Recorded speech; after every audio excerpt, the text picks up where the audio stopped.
हाँ जी स्टूडेंट्स, हाजिर हाँ तुहाडे सामने कॉमर्स वाला दी नैक्सट वीडियो लैके। बच्चे +2 का टॉपिक चल रहा है अपना रेशो। रेशो विच पिछले लैक्चर विच आपां कर लिया है करंट रेशो ते लिक्विड रेशो। करंट रेशो ते लिक्विड रेशो जिन्होंने कि लिक्विडिटी रेशो कहते सी। किहड़े कहते सी? Liquidity ratios. हुण नैक्सट उहदे विच नैक्सट आ जांदा सी सॉल्वेंसी रेशो। किहड़ी रेशो? Solvency ratio. हुण लिक्विडिटी रेशो विच कह लो भी करंट रेशो या लिक्विड रेशो विच करंट एसैट्स नूं लिया जांदा सी ते करंट लायबिलिटीज़ नूं लिया जांदा सी, उहनां दी रेशो कड्ढी जांदी सी। ठीक है। हुण सॉल्वेंसी रेशो की है? सॉल्वेंसी रेशो ये है भी जिहड़े लॉन्ग टर्म बोरिंग्स हैगियां ने, लॉन्ग टर्म बोरिंग्स जिहड़े बंदे उधार देंदे ने सानू लंबे समय लई उधार देंदे ने, ਉਹ ਇਹ ਦੇਖਣਾ ਚਾਹੁੰਦੇ ਨੇ ਵੀ ਕੀ ਕੰਪਨੀ ਕੋਲ ਇੰਨੀ ਕੁ ਕੈਪੀਟਲ ਹੈ, ਕੀ ਕੰਪਨੀ ਕੋਲ ਇੰਨੇ ਕੁ ਸ਼ੇਅਰ ਹੋਲਡਰ ਫੰਡ ਹੈ। ਧਿਆਨ ਦਿਓ ਇੱਥੇ ਸ਼ੇਅਰ ਹੋਲਡਰ ਫੰਡ ਵੀ ਮੈਂ ਬੋਲਿਆ ਤੇ ਕੈਪੀਟਲ ਵੀ ਬੋਲਿਆ।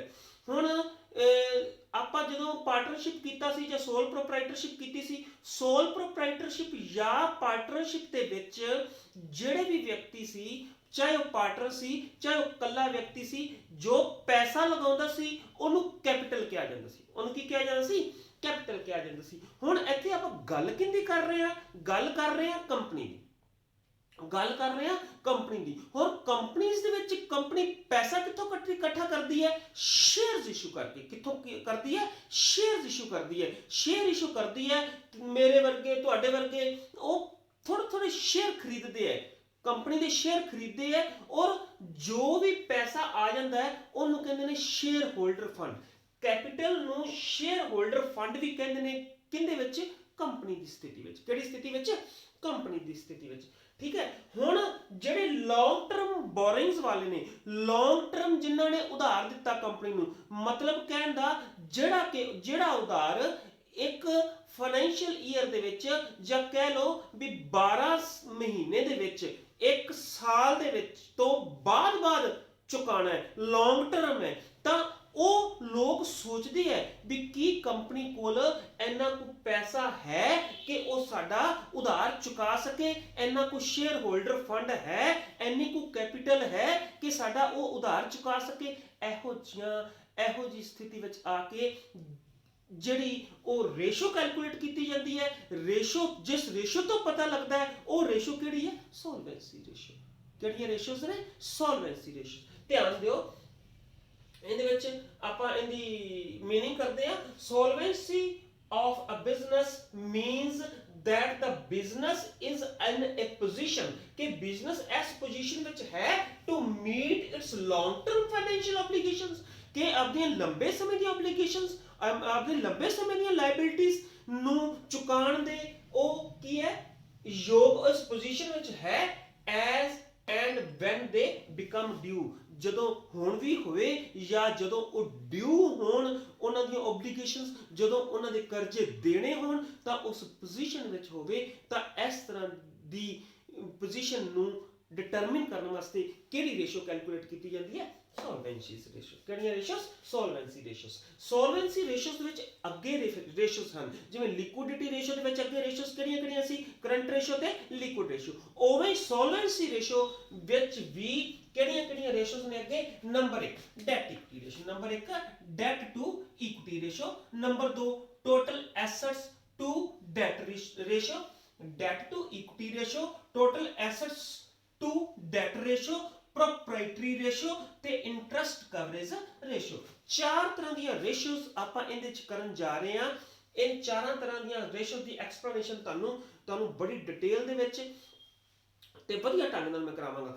आम तौर ते स्टूडेंट्स ਨੂੰ ਸੋਲਵੈਂਸੀ ਰੇਸ਼ੋ ਵਿੱਚ ਬੜੀਆਂ ਪ੍ਰੋਬਲਮਸ ਆਉਂਦੀਆਂ ਨੇ, ਬੜੀਆਂ ਹੀ ਪ੍ਰੋਬਲਮਸ ਆਉਂਦੀਆਂ ਨੇ। ਹਮੇਸ਼ਾ ਹੀ ਕਹਿੰਦੇ ਰਹਿੰਦੇ ਨੇ ਬੱਚੇ, ਸਰ ਡੈਟ ਦਾ ਨਹੀਂ ਪਤਾ ਲੱਗਿਆ, ਸਰ ਸ਼ੇਅਰ ਹੋਲਡਰ ਫੰਡ ਦਾ ਨਹੀਂ ਪਤਾ ਲੱਗਿਆ ਵੀ ਕਿਵੇਂ ਕੈਲਕੂਲੇਟ ਕਰਨਾ।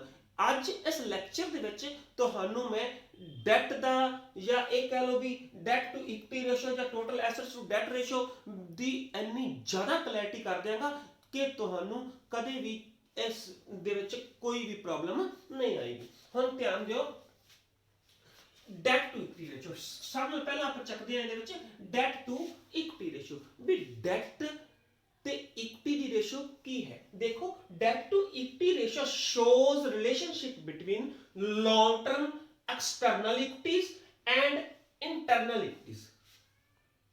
ਐਕਸਟਰਨਲ ਇਕੁਇਟੀਜ਼ ਤੇ ਇੰਟਰਨਲ ਇਕੁਇਟੀਜ਼ ਦੇ ਵਿੱਚ ਰਿਲੇਸ਼ਨ ਨੂੰ ਜਿਹੜੀ ਵੀ ਰੇਸ਼ੋ ਸ਼ੋ ਕਰਦੀ ਹੈ ਉਹ ਕਿਹੜੀ ਰੇਸ਼ੋ ਹੈ? Debt to equity ratio. ਹੁਣ ਧਿਆਨ ਦਿਓ ਬੱਚੇ, ਇੱਥੇ ਦੋ ਟਰਮਸ ਆਈਆਂ ਨੇ, ਇੱਥੇ ਆਈਆਂ ਨੇ ਇੱਕ ਤਾਂ ਐਕਸਟਰਨਲ ਇਕੁਇਟੀਜ਼ ਔਰ ਦੂਸਰੇ ਨੰਬਰ ਤੇ ਇੰਟਰਨਲ ਇਕੁਇਟੀਜ਼। ਐਕਸਟਰਨਲ ਇਕੁਇਟੀਜ਼ ਕੀ ਨੇ ਤੇ ਇੰਟਰਨਲ ਇਕੁਇਟੀਜ਼ ਕੀ ਨੇ? ਧਿਆਨ ਦਿਓ, ਐਕਸਟਰਨਲ ਇਕੁਇਟੀਜ਼ ਐਸਾ ਪੈਸਾ ਜਿਹੜਾ ਕੰਪਨੀ ਨੇ ਬਾਹਰਲੇ ਲੋਕਾਂ ਤੋਂ ਕਰਜ਼ ਲਿਆ ਹੋਇਆ ਹੈ, ਮਤਲਬ long term borrowings, that is external debt।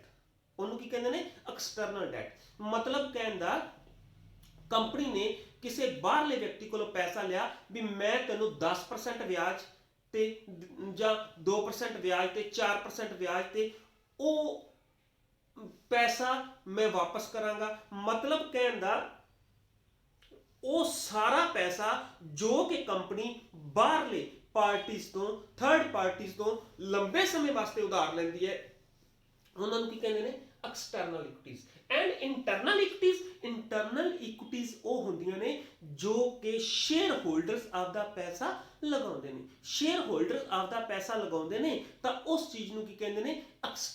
Internal ਇਕੁਇਟੀਜ਼। Internal ਇਕੁਇਟੀਜ਼ ਮਤਲਬ ਸ਼ੇਅਰ ਹੋਲਡਰ ਫੰਡ ਮੀਨਸ ਉਹੀ ਕੈਪੀਟਲ ਜੋ ਕਿ ਮੈਂ ਤੁਹਾਨੂੰ ਪਹਿਲਾਂ ਦੱਸਿਆ ਕੰਪਨੀ ਦੇ ਵਿੱਚ ਕੈਪੀਟਲ ਨੂੰ ਕੀ ਕਹਿੰਦੇ ਨੇ? Share holder fund. ਕਿਉਂਕਿ ਹਰੇਕ ਸ਼ੇਅਰ ਹੋਲਡਰ ਨੇ ਥੋੜੇ ਸ਼ੇਅਰ ਖਰੀਦੇ ਤੇ ਕੰਪਨੀ ਵਿੱਚ ਲਗਾਏ ਤੇ ਉਹਨੂੰ ਕੀ ਕਹਿੰਦੇ ਨੇ? Share holder fund. ਠੀਕ ਹੈ। ਹੁਣ ਇੱਥੇ ਇਹਨਾਂ ਦੋਵਾਂ ਦੀ ਡੈਟ ਤੇ ਇਕੁਇਟੀ, ਡੈਟ ਮਤਲਬ ਬਾਹਰਲਾ ਪੈਸਾ, ਇਕੁਇਟੀ ਮਤਲਬ ਅੰਦਰਲਾ ਪੈਸਾ। ਅੰਦਰਲਾ ਪੈਸਾ ਮਤਲਬ ਸ਼ੇਅਰ ਹੋਲਡਰ ਦਾ ਪੈਸਾ ਤੇ ਡੈਟ ਮਤਲਬ ਬਾਹਰਲਾ ਪੈਸਾ, ਬਾਹਰਲੀਆਂ ਬੋਰਿੰਗਸ, ਲੌਂਗ ਟਰਮ ਬੋਰਿੰਗਸ ਜਿਹੜੀਆਂ ਅਸੀਂ ਬਾਹਰੋਂ ਪੈਸਾ ਲਿਆ। ਹੁਣ ਇਹਨਾਂ ਦੋਵਾਂ ਦੀ ਆਪਸੀ ਰੇਸ਼ੋ ਨੂੰ ਕੀ ਕਹਿੰਦੇ ਨੇ? Debt equity ratio. ਬਾਹਰਲੇ ਵਿਅਕਤੀ ਇਹ ਵੇਖਣਾ ਚਾਹਣਗੇ ਵੀ ਕੀ ਅੰਦਰਲੇ ਇਸ ਸ਼ੇਅਰ ਹੋਲਡਰ ਕੋਲ ਉਹਨੇ ਕੋਈ ਕੈਪੀਟਲ ਹੈ ਕਿ ਅਸੀਂ ਉਧਾਰ ਦਈਏ ਤੇ ਜੇ ਮੰਨ ਲਓ ਕੱਲ ਨੂੰ ਕੰਪਨੀ ਡੁੱਬਦੀ ਹੈ ਤੇ ਸਾਡਾ ਪੈਸਾ ਸੇਫ ਰਵੇ। ਠੀਕ ਹੈ ਨਾ? ਇਸ ਲਈ ਇਹ debt equity ratio find out ਕੀਤੀ ਜਾਂਦੀ ਹੈ। ਪਰ ਸਟੂਡੈਂਟਸ ਨੂੰ ਇੱਥੇ ਜਿਹੜੀ ਪ੍ਰੋਬਲਮ ਆਉਂਦੀ ਹੈ, ਉੱਥੇ ਪ੍ਰੋਬਲਮ ਆਉਂਦੀ ਹੈ ਕਿ ਇੱਕ ਤਾਂ ਡੈਟ ਕੈਲਕੂਲੇਟ ਕਰਨ ਲੱਗਿਆ, ਇੱਕ ਇਕੁਇਟੀ ਕੈਲਕੂਲੇਟ ਕਰਨ ਲੱਗਿਆ। ਵੀ ਡੈਟ ਕਿਵੇਂ ਕੈਲਕੂਲੇਟ? ਸਰ ਕਈ ਤਰ੍ਹਾਂ ਦੇ ਵਿੱਚ ਗੱਲਾਂ ਨੇ। ਕਦੇ ਐਸਟ ਸਾਈਡ ਤੋਂ ਡੈਟ ਕੈਲਕੂਲੇਟ ਕਰਨਾ ਹੁੰਦਾ ਹੈ, ਕਦੇ ਕੈਪੀਟਲ ਸਾਈਡ ਤੋਂ ਲਾਇਬਿਲਿਟੀ ਸਾਈਡਸ ਤੋਂ ਡੈਟ ਕੈਲਕੂਲੇਟ ਕਰਨਾ ਹੈ, ਜਾਂ ਸ਼ੇਅਰ ਹੋਲਡਰ ਫੰਡ ਕੈਲਕੂਲੇਟ ਕਰਨਾ ਹੈ। ਇਹ ਕਿਵੇਂ ਕਰਨਾ ਹੈ? ਇਹਦਾ ਅੱਜ ਬੜਾ ਵਧੀਆ ਤੇ ਸੌਖਾ ਤਰੀਕਾ ਤੁਹਾਨੂੰ ਦੱਸਣ ਜਾ ਰਿਹਾ। ਧਿਆਨ ਦਿਓ। ਇਹਦੇ ਵਾਸਤੇ ਸਭ ਤੋਂ ਪਹਿਲਾਂ ਮੈਂ ਇੱਕ ਬੈਲੈਂਸ ਸ਼ੀਟ ਤਿਆਰ ਕੀਤੀ ਹੈ। ਬੈਲੈਂਸ ਸ਼ੀਟ ਵਿੱਚ ਤੁਹਾਨੂੰ ਪਤਾ ਹੈ ਵੀ ਐਸਟ ਸਾਈਡ ਤੇ ਕੀ ਹੁੰਦਾ ਹੈ ਤੇ ਲਾਇਬਿਲਿਟੀ ਸਾਈਡ ਤੇ ਕੀ ਹੁੰਦਾ ਹੈ। ਹੁਣ ਧਿਆਨ ਦਿਓ, ਬੈਲੈਂਸ ਸ਼ੀਟ ਦੇ ਵਿੱਚ ਐਸਟ ਸਾਈਡ ਤੇ ਕੀ ਹੈ? First of all fixed assets. ਕੀ ਹੈ? ਫਿਕਸਡ ਐਸੈਟਸ ਹੁੰਦੇ ਨੇ ਜਾਂ ਲੌਂਗ ਟਰਮ ਐਡਵਾਂਸਿਸ। ਲੋਨ ਨਾ ਸਮਝ ਲਿਆ ਜਿਹਨੇ। ਲੌਂਗ ਟਰਮ ਐਡਵਾਂਸਿਸ ਦਾ ਮਤਲਬ ਹੈ ਕੰਪਨੀ ਨੇ ਕਿਸੇ ਨੂੰ ਐਡਵਾਂਸ ਦਿੱਤਾ ਹੋਇਆ ਹੈ, ਮਤਲਬ ਸਾਡਾ ਐਸੈਟ ਹੈ। ਕੰਪਨੀ ਨੇ ਕਿਸੇ ਨੂੰ ਐਡਵਾਂਸ ਦਿੱਤਾ ਹੈ ਮਤਲਬ ਲੋਨ ਦਿੱਤਾ ਹੈ। ਲੋਨ ਲਿਆ ਨਹੀਂ, ਲੋਨ ਦਿੱਤਾ ਹੈ। ਐਡਵਾਂਸ ਦਾ ਮਤਲਬ ਲੋਨ ਦਿੱਤਾ ਹੈ। Long term advances plus current assets, ਇਹ ਤਿੰਨ ਚੀਜ਼ਾਂ ਹੋ ਗਈਆਂ। ਇਹਨਾਂ ਦਾ ਟੋਟਲ ਤੇ ਇਸ ਸਾਈਡ ਦਾ ਟੋਟਲ ਹਮੇਸ਼ਾ ਹੀ ਆਪਸ ਵਿੱਚ ਮਿਲਦਾ ਹੁੰਦਾ, ਕਿਉਂਕਿ ਇਹ ਕੀ ਹੈ? ਬੈਲੈਂਸ ਸ਼ੀਟ ਹੈ। ਕੀ ਹੈ? ਬੈਲੈਂਸ ਸ਼ੀਟ ਹੈ। ਦੂਸਰੀ ਸਾਈਡ ਤੇ ਕੀ ਹੈ? ਕੈਪੀਟਲ ਔਰ ਸ਼ੇਅਰ ਹੋਲਡਰ ਫੰਡ। ਉਹੀ ਸ਼ੇਅਰ ਹੋਲਡਰ ਫੰਡ ਹੋ ਗਿਆ ਨਾ, ਪਲੱਸ ਲੌਂਗ ਟਰਮ ਬੋਰਿੰਗਸ ਮਤਲਬ ਕੰਪਨੀ ਨੇ ਲੰਬੇ ਸਮੇਂ ਲਈ ਉਧਾਰ ਲਏ, ਪਲੱਸ ਲੌਂਗ ਟਰਮ ਬੋਰਿੰਗਸ ਕਿਹੜੀਆਂ ਨੇ? ਲੌਂਗ ਟਰਮ ਬੋਰਿੰਗਸ ਵਿੱਚ ਉਹਨੇ ਦੱਸਿਆ ਹੈ, ਦੇਖੋ ਲੌਂਗ ਟਰਮ ਬੋਰਿੰਗਸ ਕਿਹੜੀਆਂ ਨੇ? ਜਿਵੇਂ ਡਿਬੈਂਚਰ ਹੈ, ਕਰਜ਼ ਪੱਤਰ ਮਤਲਬ ਕੰਪਨੀ ਨੇ ਕਰਜ਼ਾ ਲਿਆ। ਡਿਬੈਂਚਰ ਨੂੰ ਕਰਜ਼ ਪੱਤਰ ਕਹਿੰਦੇ ਨੇ ਨਾ, ਮਤਲਬ ਕੰਪਨੀ ਨੇ ਕਰਜ਼ਾ ਲਿਆ। 10% ਡਿਬੈਂਚਰ ਮਤਲਬ ਉਹਨੂੰ 10% ਦਿੱਤਾ ਜਾਏਗਾ। ਠੀਕ ਹੈ। ਬੌਂਡਸ ਹੋ ਗਏ ਜਾਂ loan from banks and financial institutions. ਇਹਦੇ ਵਿੱਚ ਕੋਈ ਬੈਂਕ ਤੋਂ ਲੋਨ ਲਿਆ ਜਾਂ ਫਾਈਨੈਂਸ਼ੀਅਲ ਇੰਸਟੀਟਿਊਸ਼ਨਸ ਤੋਂ ਲੋਨ ਲਿਆ, ਉਹ ਆ ਜਾਂਦੀਆਂ ਨੇ, ਜਾਂ ਪਬਲਿਕ ਡਿਪੋਜ਼ਿਟਸ ਵਗੈਰਾ ਇਹਦੇ ਵਿੱਚ ਆਉਂਦੇ। ਪਬਲਿਕ ਮਤਲਬ ਜਿਹੜੀ ਵੀ ਪਬਲਿਕ ਹੈ ਉਹ ਡਿਪੋਜ਼ਿਟ ਕਰਦੀ ਹੈ, ਪੈਸਾ ਲਗਾਉਂਦੀ ਹੈ, ਮਤਲਬ ਪੈਸਾ ਲਗਾਉਣ ਇਨ ਦਾ ਸੈਂਸ ਉਧਾਰ ਦਿੰਦੀ ਹੈ, ਕਰਜ਼ ਦਿੰਦੀ ਹੈ, ਉਹ ਕਿਹਦੇ ਵਿੱਚ ਆ ਜਾਂਦੀ ਹੈ, ਲੌਂਗ ਟਰਮ ਬੋਰਿੰਗਸ ਵਿੱਚ। ਠੀਕ ਹੈ। Plus long term provisions.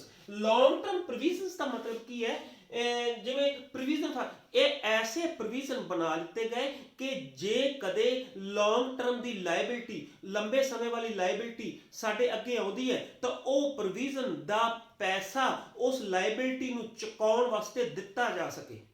ठीक है ना, ऐसे प्रोविजनस भी लाइबिलिटी है। हुण एग्जैक्ट अमाउंट तो नहीं पता लग सकती भी किन्ना सानू लॉन्ग टर्म लाइबिलिटी आएगी ते किन्ना साडा प्रोविजन, थोड़ा बहुत फर्क होता है, बट ये प्रोविजन बने कादे वास्ते होंदे है, लॉन्ग टर्म लाइबिलिटी नू चुकाउण वास्ते। ठीक है ना, इसलिए ये भी लॉन्ग टर्म इधर इस साइड ते लाइबिलिटी साइड ते साडे आ जाते हैं। केड़ी लाइबिलिटी है, लॉन्ग टर्म लाइबिलिटी। ठीक है ना, लॉन्ग टर्म प्रोविजनस आउंदा की है, प्रोविजन फॉर ग्रेचुटी। ग्रेचुटी मतलब जे ग्रेचुटी मतलब हुंदा थोड़ा जिहा दसना चाहना भी 5 साल की सर्विस मान लो एक व्यक्ति ने एक फर्म दे विच कर ली, एक कंपनी दे विच कर ली, तो उस तो बाद वो ग्रेचुटी लैण दा हकदार है। जे 5 साल तो पहला उनकी मौत हो जाती है तो उनके नॉमिनीज नूं ग्रेचुटी मिलती है, या 5 साल तो बाद वो रिटायर होना चाहता है, कंपनी छड़ना चाहता है, तो वो ग्रेचुटी उन्होंने दी जाती है। ठीक है ना, प्रोविजन बनाया जाता है। तो प्रोविजन फॉर ग्रेचुटी होया, लीव इनकैशमेंट हुई, जिहड़े छुट्टियां ले वो विचों छड्डदा है ਤਾਂ ਉਹਦੇ ਛੁੱਟੀਆਂ ਲੈਂਦਾ ਨਹੀਂ, ਤਾਂ ਉਹਦੇ ਲੀਵ ਇਨਕੈਸ਼ਮੈਂਟ ਵਗੈਰਾ, ਇਹ ਸਾਰੇ ਪ੍ਰੋਵੀਜ਼ਨਸ ਵੀ ਕਿਹਦੇ ਵਿੱਚ ਆਉਂਦੇ ਨੇ, ਲੌਂਗ ਟਰਮ ਲਾਇਬਿਲਿਟੀਜ਼। ਠੀਕ ਹੈ। ਹੁਣ ਲੌਂਗ ਟਰਮ ਲਾਇਬਿਲਿਟੀਜ਼ ਤੇ ਸ਼ੇਅਰ ਹੋਲਡਰ ਫੰਡ ਵਿੱਚ ਕੀ ਆਉਂਦਾ ਹੈ, ਸ਼ੇਅਰ ਹੋਲਡਰ ਫੰਡ ਵਿੱਚ ਸ਼ੇਅਰ ਕੈਪੀਟਲ ਆਉਂਦੀ ਹੈ ਤੇ ਰਿਜ਼ਰਵ ਐਂਡ ਸਰਪਲਸਿਸ। ਰਿਜ਼ਰਵ ਤੇ ਸਰਪਲਸਿਸ ਵੀ ਕਿਹਦੇ ਵਿੱਚ ਆਉਂਦੇ ਨੇ, ਸ਼ੇਅਰ ਹੋਲਡਰ ਫੰਡ ਵਿੱਚ। ਇੱਕ ਸ਼ੇਅਰ ਕੈਪੀਟਲ ਵਿੱਚ ਪ੍ਰੈਫਰੈਂਸ ਸ਼ੇਅਰ ਕੈਪੀਟਲ ਵੀ ਆਏਗੀ ਤੇ ਇਕੁਇਟੀ ਸ਼ੇਅਰ ਕੈਪੀਟਲ ਵੀ ਆਏਗੀ। ठीक है, ध्यान दो, शेयर कैपिटल दे विच प्रेफरेंस शेयर कैपिटल भी आएगी, इक्विटी शेयर कैपिटल भी आएगी, प्लस शेयर होल्डर फंड विच की आएगा, रिजर्व एंड सरप्लस भी इहदे विच ऐड कीते जाणगे। हुण एक गल स्टार बना के नोट कर लो, वो की है, जे इन केस कोई भी प्रॉफिट एंड लॉस अकाउंट का डेबिट बैलेंस है या क्रेडिट बैलेंस है, जे तां प्रॉफिट है, जे प्रॉफिट है तां इहदे विचों लैस कीता जाएगा, जे ਉਹ लॉस है तो वो की है, इहदे विचों लॉस है जिहड़ा वो लैस कीता जाएगा ते प्रॉफिट है जिहड़ा वो ऐड कीता जाएगा। देखो स्टार बना लो, debit balance of profit and loss account is deducted to compute equity और share holder fund. Debit balance है जिहड़ा शेयर होल्डर फंड कैलकुलेट करने लग्या माइनस किया जाएगा, ते क्रेडिट बैलेंस है जिहड़ा वो की किया जाएगा, प्रॉफिट एंड लॉस अकाउंट दा प्लस किया जाएगा। मतलब जे प्रॉफिट है तो ऐड कर दो, जे लॉस है तो शेयर होल्डर फंड कैलकुलेट करने लग्या उहदे विचों लैस कर दो। Clear, 100% clear. नेक्स्ट करते हैं, नेक्स्ट छोटा मैं तुहानूं दसदा भी इहदे विचों की किवें कैलकुलेट करना है। कि आ बेटा ध्यान दिओ, जदों भी हुण वीडियो चलदी है इहनूं पॉज कर लो, आ सारा कुछ जिहड़ा उतार लो, उस तो बाद नेक्स्ट जिहड़ा ना नाल दी नाल चली जाए करो, मेरे नाल चलिया करो, जो मैं कहना उवें करो, नंबर 100% फुल आन ताकि कोशिश मैं कर रहा आदे वालों तुहाडे फुल मार्क्स लिआउण दी, ते तुसीं मेरा साथ दिओ। ये लैक्चर है जिहड़ा वो शेयर जरूर करो, लाइक जरूर करो ते कमेंट जरूर करो, शेयर करो, लाइक करो ते कमेंट करो। हुण बच्चे एक ध्यान दिओ, आपां इन्हां नूं कहंदे की कीआं, इन्हां नूं कहंदे की कीआं, ध्यान दिओ। सब नाल पहला एक टर्म आउंदी है डेट। डेट की है, आ गई जी, लॉन्ग टर्म बोरिंग ते लॉन्ग टर्म प्रोविजनस, इन्हां नूं की कहंदे ने, डेट। डेट की है,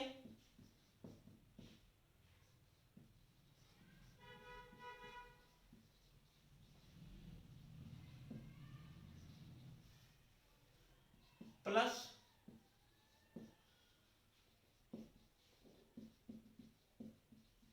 लॉन्ग टर्म प्रोविजन। ये टर्म आ जाती है total date.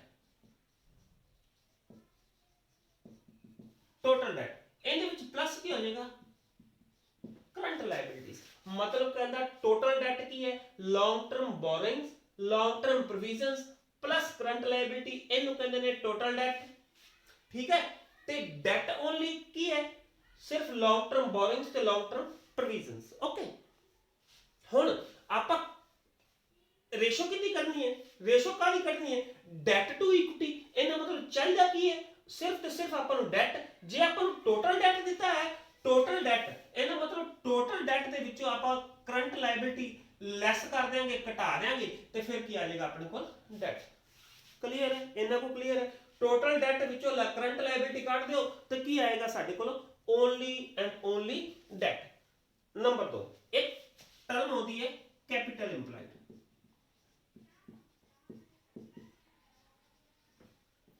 Capital employed capital employed का मतलब है कंपनी ने कैपिटल कित्थों कित्थों लैके लगाई एक तो शेयर होल्डर्स को पैसा लग्या लाया एक बाहरले लोगों को कर्ज लैके पैसा लगाया दोनों नूं मिलावांगे तो की बन जाएगा कैपिटल एम्प्लॉयड साडी कैपिटल मतलब कहंदा आ शेयर होल्डर को लिया आ चीज किहदे कोल लई बाहरले लोगों को कर्ज के तौर पर तो इहदा मतलब कैपिटल इंप्लाइड विच की चीज़ां आउणगीआं एक तो शेयर होल्डर फंड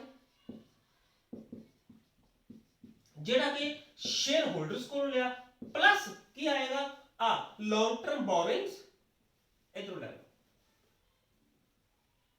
आ तीन चीज़ां long term borrowings long term provisions ते शेयर होल्डर फंड ये सारियां चीज़ां की आ गईआं इन्हां नूं की कहंदे ने कैपिटल इंप्लाइड इन्हां तीनों चीज़ों को की कहते हैं कैपिटल इंप्लाइड हुण ध्यान दिओ कैपिटल इंप्लाइड जे आपां नूं कैपिटल इंप्लाइड दित्ती हुई है तां उहदे विचों आपां नूं कढना की है शेयर होल्डर फंड कढना है शेयर होल्डर फंड कढना है तो कैपिटल इंप्लाइड विचों लॉन्ग टर्म बोरिंग्स घटा देंगे लॉन्ग टर्म बोरिंग्स जिहड़ा वो माइनस कर देंगे तो की आ जाएगा शेयर होल्डर फंड ठीक है ना जे कैपिटल इंप्लाइड दी है कैपिटल इंप्लाइड का मतलब है तीन चीज़ां कैपिटल इंप्लाइड विचों दो चीज़ां लैस कर देंगे मतलब लॉन्ग टर्म बोरिंग ते लॉन्ग टर्म प्रोविजन लैस कर देंगे तो की आ जाएगा साडे कोल only and only share holder fund जिहड़ा कि शेयर होल्डर्स ने लगाया होया है अपने कंपनीज दे विच ठीक है नैक्सट देखो टोटल कैपिटल इंप्लाइड बारे तुहानूं गल क्लीयर होगी ठीक है तो नैक्सट आ जाते बच्चे जे एसेट साइड तो कढ़ना हो एसेट साइड तो कढ़ना हो हुण एसेट साइड तो कढ़ना है ताकि मान लो कई बारी टोटल एसेट्स दिते हुए हैं fixed assets plus long term advances plus current assets total asset हो गए fixed assets plus long term advances plus current assets की आ गए टोटल एसेट्स एसेट साइड तो तुहानूं कैलकुलेट करने का तरीका दसना भी एसेट साइड तो किवें इहनूं कैलकुलेट करना हुण देखो total assets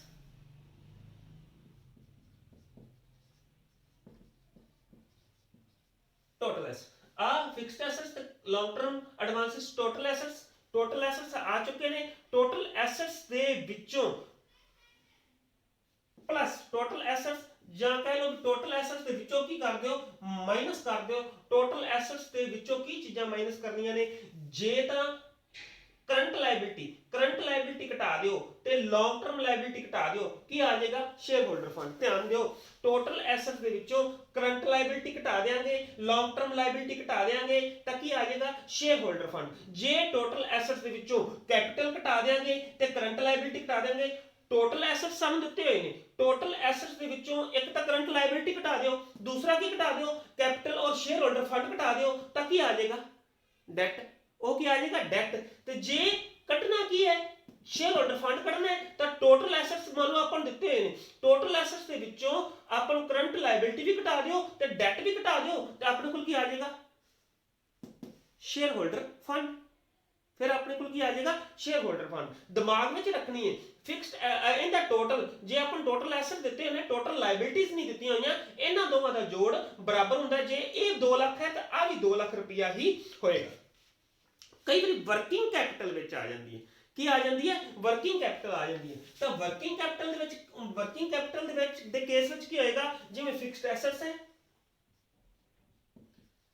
fixed assets okay plus working capital आप कैपिटल इंप्लाइड कर वर्किंग कैपिटल की कटन लगे कैपिटल इंप्लाइड। कैपिटल इंप्लाइड कटनी है। कैपिटल इंप्लाइड हुंदी की है आ चीज, ठीक है ना।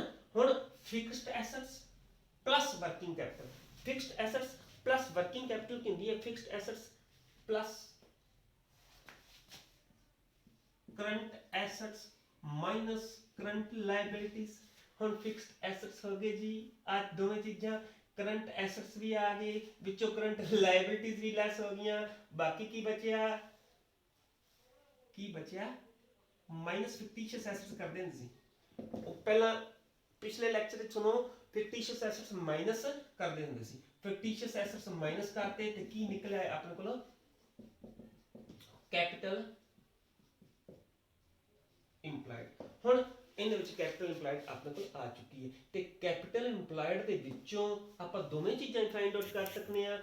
जे सानू शेयर होल्डर फंड दिता है तो शेयर होल्डर फंड विचों घटा दिओ तो बाकी डेट बच जाएगा। जे डेट दिता है तो डेट कैपिटल इंप्लाइड विचों डेट घटा दिओ तो की बच जाएगा शेयर होल्डर फंड, ठीक है ना। जे शेयर होल्डर फंड दिता है तो शेयर होल्डर फंड कैपिटल विचों घटावांगे तो डेट बच जाएगा।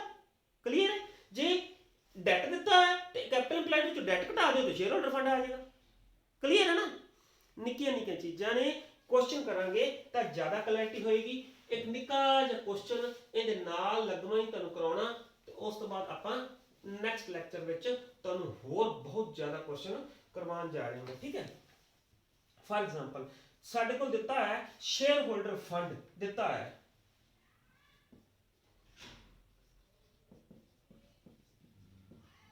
शेयर होल्डर फंड बचे दिता है equity share capital,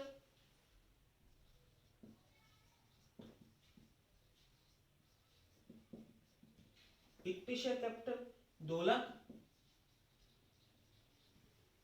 reserve and surpluses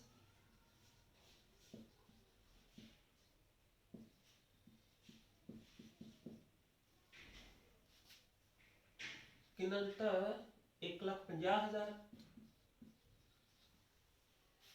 10% debenture दिते हैं,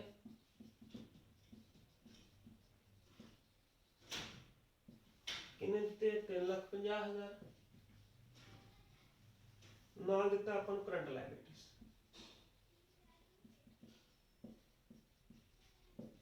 करंट लायबिलिटीज दित्ती 1 लाख। लो जी इहदे विचों उहने की कहा सानू डेट इक्विटी रेशियो,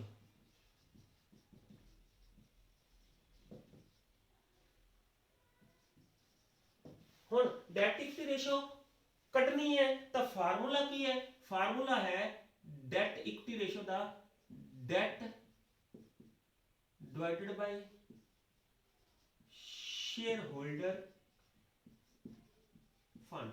लो जी आ फार्मूला नोट कर लो, डेट इक्विटी रेशियो का formula debt to equity ratio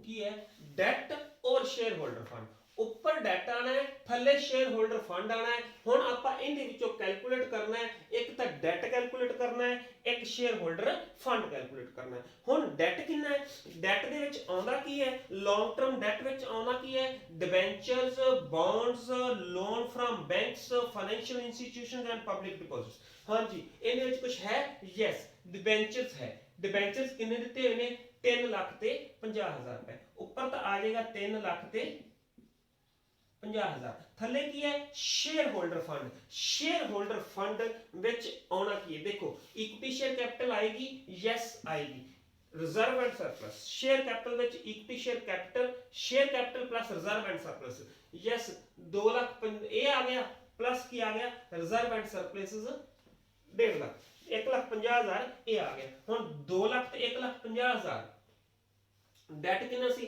3,50,000, थले reserve and share holder fund कितना आ गया 3,50,000, कितना आ गया 1/1 = 1:1। लो जी current liabilities as it is ही पईयां वैल्यू, मतलब कहना ये है भी ऊपर डेट लेना है थले शेयर होल्डर फंड लेना है, डेट ते शेयर होल्डर फंड नू दी जिहड़ी रेशियो है ओनू डेट इक्विटी रेशियो कहा जाता है, ठीक है। इहदे नाल दे बच्चे क्वेश्चन आप करांगे नैक्सट लैक्चर दे विच, क्वेश्चन आप करांगे इहदे नाल दे 3-4 तुहानूं डेट इक्विटी रेशो विच कोई भी प्रॉब्लम है जिहड़ी वो नहीं रहेगी। ਇਹ ਕਹਿ ਸਕਦੇ ਹਾਂ ਤੁਹਾਨੂੰ ਸੋਲਵੈਂਸੀ ਰੇਸ਼ੋ ਵਿੱਚ ਸਟੂਡੈਂਟਸ ਨੂੰ ਜ਼ਿਆਦਾ ਪ੍ਰੋਬਲਮ ਹੁੰਦੀਆਂ ਨੇ। ਸੋਲਵੈਂਸੀ ਰੇਸ਼ੋ ਵਿੱਚ ਅੱਜ ਤੋਂ ਬਾਅਦ ਤੁਹਾਨੂੰ ਕੋਈ ਵੀ ਸਟੂਡੈਂਟ ਇਹ ਨਹੀਂ ਕਹੇਗਾ ਵੀ ਸਰ ਮੈਨੂੰ ਸੋਲਵੈਂਸੀ ਰੇਸ਼ੋ ਵਿੱਚ ਪ੍ਰੋਬਲਮ ਹੈ, ਮੈਨੂੰ ਡੈਟ ਕੈਲਕੂਲੇਟ ਕਰਨ ਲੱਗਿਆ ਪ੍ਰੋਬਲਮ ਆਉਂਦੀ ਹੈ, ਮੈਨੂੰ ਸ਼ੇਅਰ ਹੋਲਡਰ ਫੰਡ ਕੈਲਕੂਲੇਟ ਕਰਨ ਲੱਗਿਆ ਪ੍ਰੋਬਲਮ ਆਉਂਦੀ, ਕੋਈ ਵੀ ਸਟੂਡੈਂਟ ਇਹ ਨਹੀਂ ਕਹੇਗਾ। ਠੀਕ ਹੈ। ਹੁਣ ਲਾਸਟ ਤੇ ਉਹੀ ਕਮਰਸ ਵਾਲਾ ਨਾਮ ਦਾ ਮੇਰਾ ਚੈਨਲ ਹੈ, ਕਮਰਸ ਵਾਲਾ ਨਾਮ ਦਾ ਚੈਨਲ ਨੂੰ ਸਬਸਕ੍ਰਾਈਬ ਕਰੋ, ਬੈਲ ਆਈਕਨ ਦਬਾਓ ਤਾਂ ਕਿ ਜਦੋਂ ਵੀ ਮੈਂ ਲੈਕਚਰ ਅਪਲੋਡ ਕਰਾਂ ਤਾਂ ਉਸੇ ਵੇਲੇ ਤੁਹਾਨੂੰ ਨੋਟੀਫਿਕੇਸ਼ਨ ਆਵੇ, ਤੁਸੀਂ ਉਸੇ ਵੇਲੇ ਲੈਕਚਰ ਨੂੰ ਸੁਣੋ। ਬੱਚੇ ਜਿਹੜੇ ਨਾਲ ਦੇ ਨਾਲ ਲੈਕਚਰ ਸੁਣਦੇ ਰਹਿੰਦੇ ਨੇ ਉਹਨਾਂ ਨੂੰ ਕੋਈ ਪ੍ਰੋਬਲਮ ਨਹੀਂ ਆਏਗੀ। ਜੇ ਟਾਈਮ ਪੈਂਦਾ ਗਿਆ ਪਿੱਛੇ ਆਪਾਂ ਬੈਕਲੌਗ ਛੱਡਦੇ ਗਏ ਬਾਅਦ ਵਿੱਚ ਮਜ਼ਾ ਨਹੀਂ ਆਏਗਾ। ਠੀਕ ਹੈ ਨਾ। ਹੁਣ ਮੈਕਸਿਮਮ ਮੈਨੂੰ ਲਾਈਕ ਕਰੋ, ਸ਼ੇਅਰ ਕਰੋ ਤੇ ਕਮੈਂਟ ਕਰੋ ਤਾਂ ਕਿ ਮੇਰਾ ਵੀ ਹੌਸਲਾ ਬਣ ਸਕੇ। ਠੀਕ ਹੈ। Thank you.